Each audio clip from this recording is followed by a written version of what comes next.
internets, this is the thing where I comment on your guys' comments, because I am terrible at actually taking the time to comment on each one, so this is a better way to do it, and also, I get to think about each comment throughout the week. And the first one is kind of a bit of promotion, really. I want to talk about Chad Zimmerman. On Tuesday's video, we talked about missionary work in Japan. He spoke up. He actually lives in Japan right now. He's from Colorado like me. He is a Christian. He is living it, though. So if you guys want a Christian perspective of Japan, not all of his videos are Christian focused, but they are from a Christian perspective. He's a very cool guy.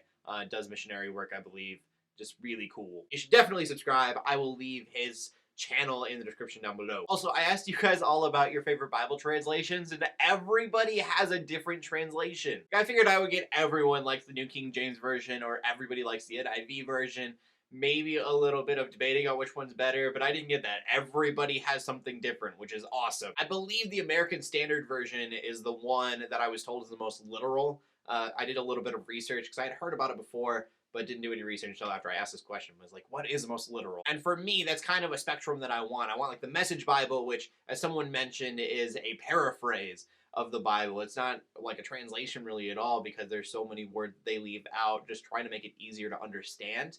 But in context with that, I want something that's incredibly literal, like the American Standard Version, which tries to be as literal as possible. Makes it a little bit harder to understand because they are saying it exactly the way they said it in the Old Hebrew or the Old Greek, as close to the English way of saying it as possible. I mean, you have to think about the Old English found in the King James Version as sometimes being hard to read. This has the same effect. But you also get exactly what the author was trying to say. Whether or not that's easy to understand is kind of a mute point. Also want to give a shout out to Tide Lurker, who has a friend who's actually going to Japan to do mission work. I have never actually been on a mission trip overseas. That said, I have the utmost respect for people who have gone on mission trips overseas and done that kind of work. It's awe-inspiring to me. And then on to our next video, where I talked about the rapture. A lot of preachers don't believe that the rapture is like the Left Behind series, where everyone gets lifted up out of nowhere. And I'm kind of in the same boat as this comment. I was pretty sure that it was the popular opinion as well. Discipulo de Jesus, I don't know if I'm saying your name right. They've commented on a lot of my videos.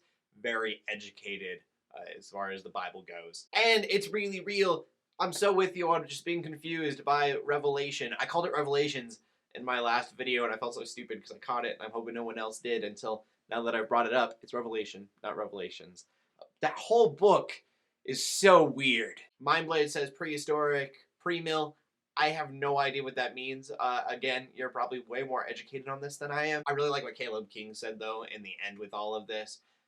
It doesn't really matter what you believe in it. It's not a salvation issue. And the Mizap says they do believe, which obviously people do. That's got to be a belief somewhere, because there are books written on it and movies and all sorts of things that are not just left behind. I can't think of anything right now. But it is a very common belief. But again, it's not like a salvation issue. I'm not mad at someone for believing or disbelieving, especially since I'm so indecisive.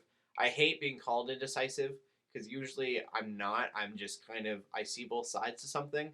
With this, completely indecisive. I have no idea. Something I probably should research more. Even if it's not a salvation issue, I should probably form some kind of opinion. So I love doing these. These are awesome. Make sure you keep on bringing in your comments. I hope that I'm doing this in a way that you guys can enjoy. A lot of people seem to enjoy the last one, which is really nice. Really, really like doing this. So my name's Cody Armour. You can always go to geeksundergrace.com for more geeky content. We do these every Friday in response to my videos on Tuesdays and Thursdays. In closing, God bless.